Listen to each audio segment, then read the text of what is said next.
Micah Parsons to the Packers. I refreshed my feed earlier today at work and I saw that he had been traded. Earlier today, I would have told you there's no way that Jerry Jones trades Micah Parsons. There's just no way. How do you get rid of a talent that is 26 years old, in the smack prime of his career and arguably only going to get better? How do you trade that? How do you let that walk away? How do you let him walk out of the building when he bled Dallas Cowboy blue? That is a malpractice.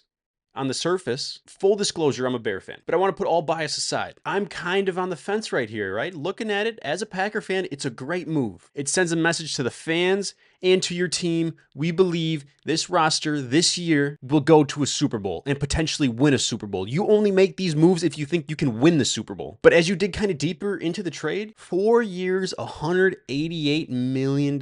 Let that sink in. $47 million to a pass rusher. A guy who was horrendous in the run game. And where do the Packers play? Green Bay in an outdoor stadium. Most teams are shoving it up your gut when it's that cold, especially in those playoff games. It is cold out there. I've been to Lambeau plenty of times. You want to run the ball in those conditions. And who was bad at the run game? Micah Parsons. Look at the Cowboys last year. They were one of the worst run defenses in the entire league. They were awful. But on top of that, you look at the cap hit. Almost all the money is guaranteed. You're taking a cap hit of $47 million a year on a defensive edge when you have a roster that is the youngest in the league. And everybody runs around saying, oh, the Green Bay Packers, they have the youngest roster in the league. I see all their fans, all my friends. I grew up around Packer fans. I'm a Bear fan and I grew up around Packer fans. All of them say, and they all kind of flex as the kids say, oh, we got the youngest team in the league. What does that mean? Does that really mean anything? Or does that just show that you don't have the willingness to go out and sign veterans, to go out and get star players, to get well-established names in the league? You're solely relying on the draft and you're just constantly recycling players. You're going to have to re-sign these young kids.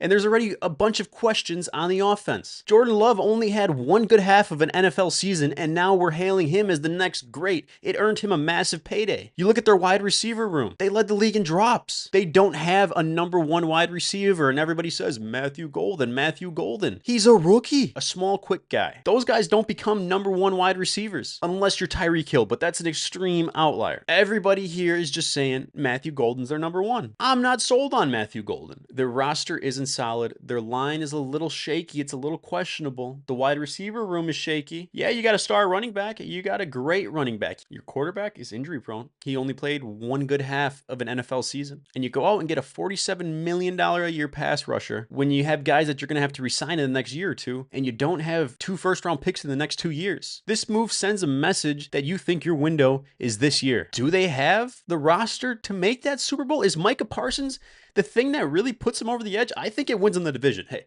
I'm a Bear fan, and I said even before this trade, the Packers are going to win the division. I have the Bears right below them. I have the Detroit Lions, and I have the Minnesota Vikings. That's how I believe it's going to shake out. And sure, you can call me a little biased for putting the Bears up there because I'm a Bear fan. But we can get into that later.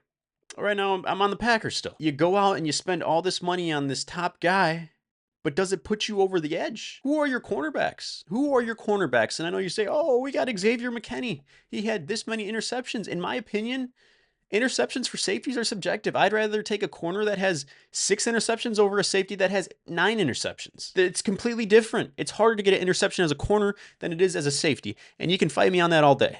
And I might sound stupid and I might sound crazy, but I will stand by that. It's an interesting move. But it might be a smart move by the Cowboys. Because the Cowboys, they sat back and said, hey, we got our quarterback. We got our wide receiver. And that's established. That is well established. It's not up in the air like the Green Bay Packers with Matthew Golden and Jordan Love. Dak Prescott is a good quarterback. He's a top 12 quarterback. You know, I mean, you can argue that he might be top 10. I don't think he's top 10. I think he's right in the cup of 12 and 10, right in that range somewhere. But they have a bona fide superstar wide receiver.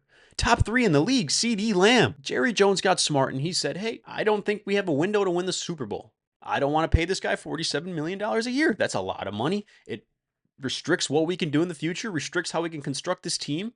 So, hey, let me get rid of him. Let me get some building blocks for the future.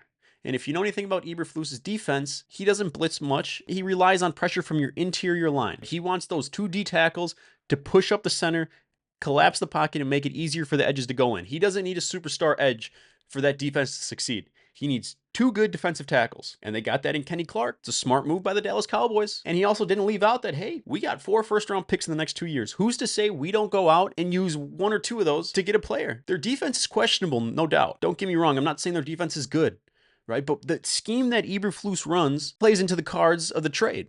right? You get Kenny Clark, who's a good defensive tackle. You got solid corners, and part of that defense relies on your corners being able to cover your wide receivers while that interior defense is collapsing the pocket from the inside out. It's a very, very interesting move, and I'm very intrigued to see what happens. As a Bear fan, to see Micah Parsons 2 times a year, it's scary, man. And I have PTSD from our lines in the past. If Micah Parsons played our line in Lambeau that we had last year, he might have 10 sacks in a game.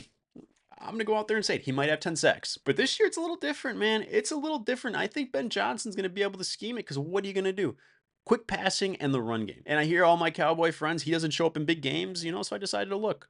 He's played in 4 NFL playoff games, 1 sack. This is your game record. You brought him in to win a Super Bowl. Can he do that? I don't know. And if you don't succeed in this window, I think it is a big mistake. I think you will look back and say, hey, why did we make this move?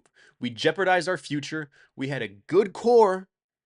If we would have waited 2 more years and really solidified those building blocks, then we for sure might have had a very, very good chance to win the Super Bowl. But to say your window's this year and next year, and you go out and make a move like that and get rid of your first round pick next year and the year after, it's a little questionable. And I think as a Packer fan, once the excitement of, hey, we just got Micah Parsons, once that wears down, I think you kind of got to wonder that yourself. It's a fascinating trade. It's fascinating, and it's very polarizing by the way you view it.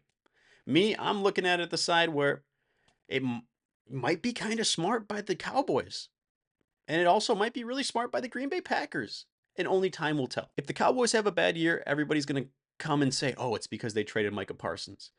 But I'm here to tell you, I don't think they were ever really going to have a good season to begin with, and I think Jerry Jones knew that. If the Packers go out and win the Super Bowl this year, amazing, right? Awesome. You did the right thing.